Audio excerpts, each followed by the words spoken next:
February 21, 2025, 3:14 a.m. Seoul's city lights shimmer through the glass of a 30th floor cyber response center. The only sound is the faint drone of computer fans and the occasional click of a mouse. A tired blockchain analyst, coffee gone cold, is about to drag himself home when his monitor bleeds red with a new alert. Bybit, 401,000 Ethereum missing from cold storage. Value, $1.5 billion. He stares in disbelief. In a world built on code, on trustless networks and digital fortresses, it should not be possible. But as alarms begin to spread through Bybit's global offices, from Singapore to Dubai to London, one simple fact is inescapable. The money is gone. 1,000 kilometers north, in a government complex in Pyongyang, a young hacker carefully closes their terminal. The room is windowless and silent, the air heavy with the knowledge of what's just been achieved. There are no sirens, no frantic footsteps, not a trace of panic. A single click, a single exploit, and history's largest crypto heist is complete. Bybit is not just any crypto exchange. It's an empire with 60 million users, billions in trades, and Fortune 500 partners. Its CEO, Ben Zhou, is a rare constant in a volatile world. Each day before the sun rises, he's online checking balances, scanning for anomalies, preaching about ironclad security to his team. But every empire has an Achilles heel. Buried deep in Bybit's digital core is SafeWallet, an elite multi-signature wallet service. To the world, it's just a line in Bybit's security white paper. But within the company, it's legend. A digital vault only a handful can access, holding not just customer funds, but the company's very future. The new developer, Alex, is young, sharp, and hungry for respect, having just landed a spot on the SafeWallet team. They are the embodiment of the new generation, equally fluent in code and memes, sometimes cocky, always curious. Tonight, as the clock clicks towards 2 a.m., Alex receives a message on Telegram. Hey, could you help debug a Docker project? MC-based Stock Invest Simulator main. The sender's account looks familiar. The code repository looks clean.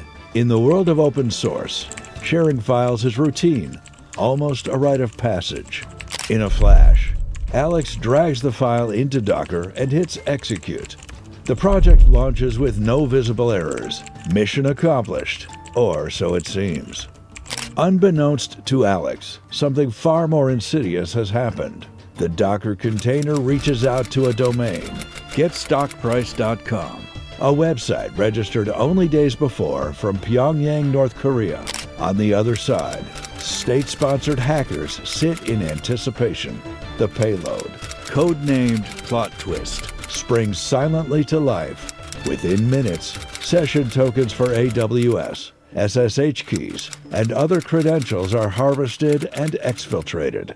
The door is now open for North Korea's Lazarus Group. For 12 days, nothing happens on the surface. Alex's life is unchanged. Morning coffee, Slack banter, routine pushes.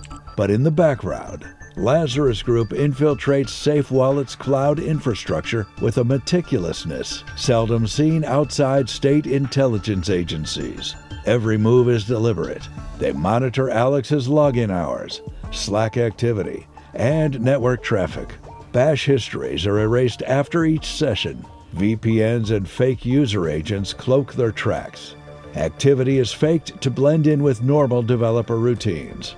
On the 8th day, the attackers disable alarm systems for a split second, observing the response time from Bybit's security team, less than 60 seconds. By the 11th day, they begin probing for weaknesses in the UI, focusing on the S3 bucket that hosts SafeWallet's front-end code. On February 19, at the stroke of midnight, they use the stolen AWS session tokens to inject exactly 57 lines of custom JavaScript into the wallet's UI. This code is undetectable from the outside. It lies dormant, triggered only when Bybit's cold wallet address is involved in a transfer. This is not noise. This is not smash and grab. This is digital espionage. Silent, focused, precise. February 21, 2025. It should have been an ordinary transfer. 3 Bybit signers at 3 different locations prepare to move 30,000 Ethereum. Routine treasury management. The Safe Wallet UI displays everything as normal. Addresses, amounts, hashes. The multi-sig process demands consensus, layered security, and mutual trust. But what the signers see is an illusion. As each signer approves, the JavaScript code rewrites the smart contract logic in the background. The delegatecall exploit, long theorized but never weaponized at this scale, lets Lazarus swap the core contract with their own logic for just a few seconds. Instead of 30,000 Ethereum, a request for 401,000 Ethereum is secretly generated. Instead of a single destination, the funds are split into more than 11,000 Lazarus-controlled wallets, each designed for laundering. All of this takes just 22 minutes. As the final signature is entered, the malicious code self-destructs, deletes logs, wipes its presence. Only a few telltale signs remain. A variable in the logs called Lazaro, a DNS request to bybitassessment.com, another North Korean domain, and dozens of SSH logins from IPs that, days later, are traced to Russia, Malaysia, and China. For Bybit and SafeWallet, the theft is invisible until it's far, far too late. The first panic withdrawals begin before Bybit's security leads realize something is wrong. Benjo is on a video call with his European partners when his PA bursts in. There's a problem with the cold wallet. On his phone, 401,347 Ethereum transfer approved. The cat is out of the bag. Within an hour, Ethereum plummets by 4%. Crypto Twitter explodes. Telegram groups swarm with conspiracy theories. Reddit threads dissect every movement on Bybit's wallets. Headlines follow. Digital Pearl Harbor, $1.5 billion, gone in 22 minutes. Joe, always the public face, tweets, "Client funds are safe. Bybit will make everyone whole." His tone is composed, but inside the company, it's chaos. Developers scramble to identify the attack vector. Security teams debate shutting down all wallet functionality. PR teams draft statement after statement for regulators, partners, and the media. This is more than a hack. For the first time, a Tier 1 exchange's cold wallet, supposedly unbreakable, has been emptied in a single, silent operation. Lazarus begins moving the money before the hack is even public. Blockchain forensics teams like Chainalysis and Elliptic rush to trace the flows. Within 15 minutes of the theft, the Ethereum splits into 50 wallets. Over the next 24 hours, thousands of microtransactions scatter across nearly 7,000 new wallets. The majority is quickly swapped for Bitcoin using Thorchain, a cross-chain protocol immune to blacklists. Bitcoin is spun through privacy mixers such as Wasabi, with coin joins splitting, merging, and obfuscating the trail. By March 3, $300 million in equivalent assets have been converted to Monero digital cash, functionally untraceable. Small fragments are sold across Asian over-the-counter desks through Eastern European shell companies and funneled into crypto ATMs in Dubai, Turkey, and Hong Kong. Bybit offers a multi-million-dollar bounty for any credible information. Global exchanges freeze over 40 wallets, but the overwhelming majority of the funds, well over $1 billion worth, vanish from accessible ledgers. North Korea's Lazarus Group has pulled off a heist that rivals any great bank robbery in history.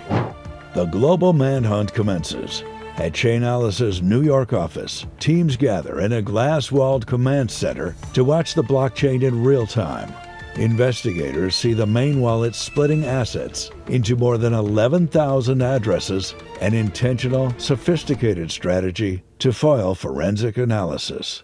Patterns start to emerge. The distribution techniques and mixing closely resembled the Ronin hack attributed to Lazarus in 2022.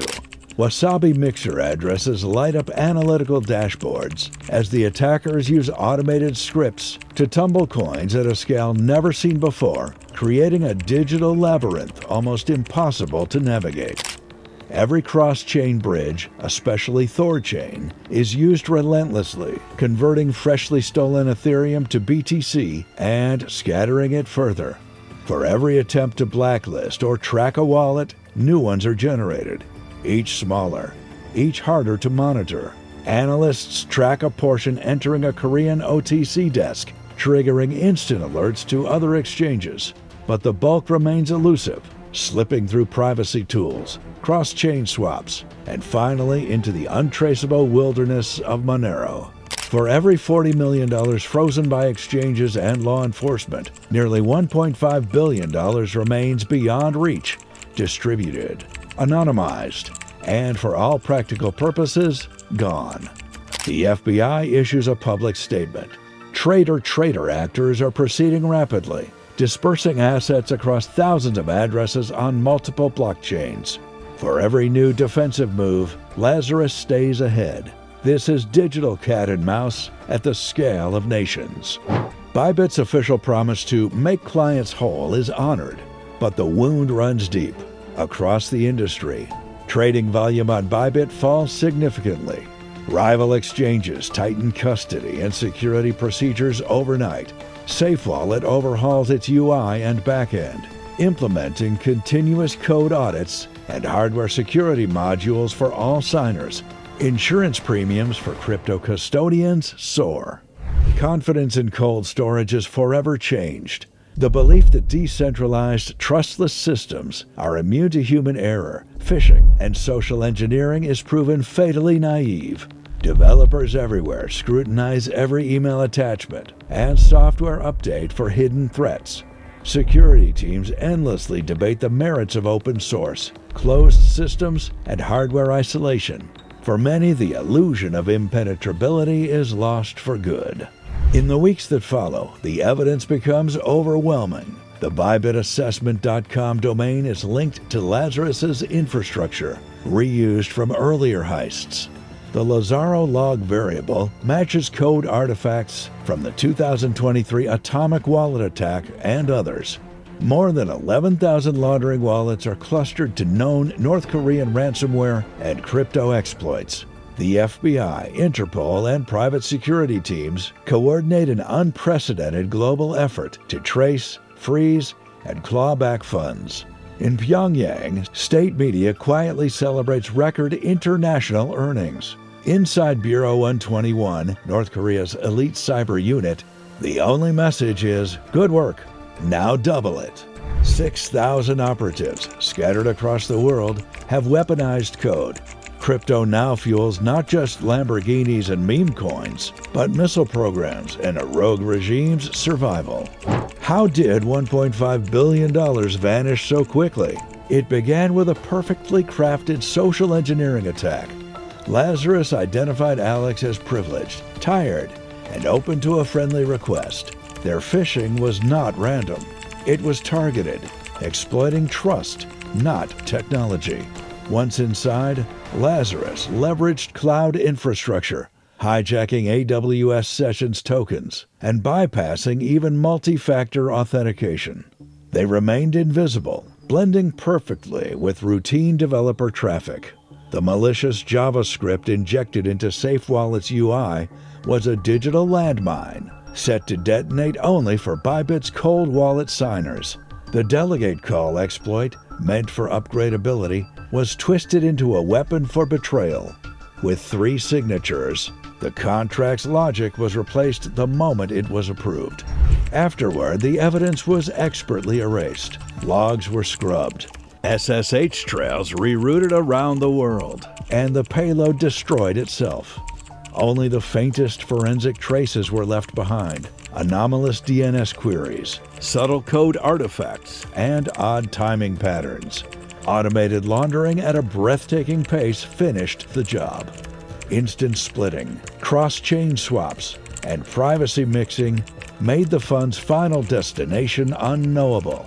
This was not just hacking, it was cyber war, industrialized, militarized, and political. By April 2025, Immunify reported $1.6 billion lost to Web3 hacks in just the first 2 months. Every major incident traced, in some part, to new supply chain exploits, poison files, and the relentless pressure of North Korea's cyber offensive. In developer chat rooms and discords, the bravado of Web3's early days was replaced by a new fear. Exchanges overhauled everything: multi-factor authentication, hardware isolation, zero-trust frameworks. Open-source communities debated the true cost of transparency, and cold silence replaced the swagger among security leads. But for every patch and every fix, Lazarus and groups like it were already working on new exploits. The arms race of cybercrime was perpetual. The Bybit hack was not just a crime, it was a warning, a signal that the old assumptions of digital trust are gone. A single click, a single misjudged file, and $1 billion can vanish, never to be seen again. For Benjo, for Bybit, and for the entire cryptocurrency industry, it was a reckoning. Tonight, as you watch, somewhere another developer clicks on a friendly, convincing message. Somewhere else, a Lazarus coder is perfecting a new digital hook. In Pyongyang, a Lazarus operative hunches over a keyboard in a dim-lit room. The glow of the monitor reflects off impassive eyes. On screen, a list of targets scrolls by. Developers, admins, the old and the new, the powerful and the naive. He clicks send. As you watch this, 3,682 crypto developers have opened suspicious files this week. The next heist has already begun. For more untold true crime stories from the cyber shadows, subscribe now, because in the world of crypto, history is only one keystroke away from being rewritten.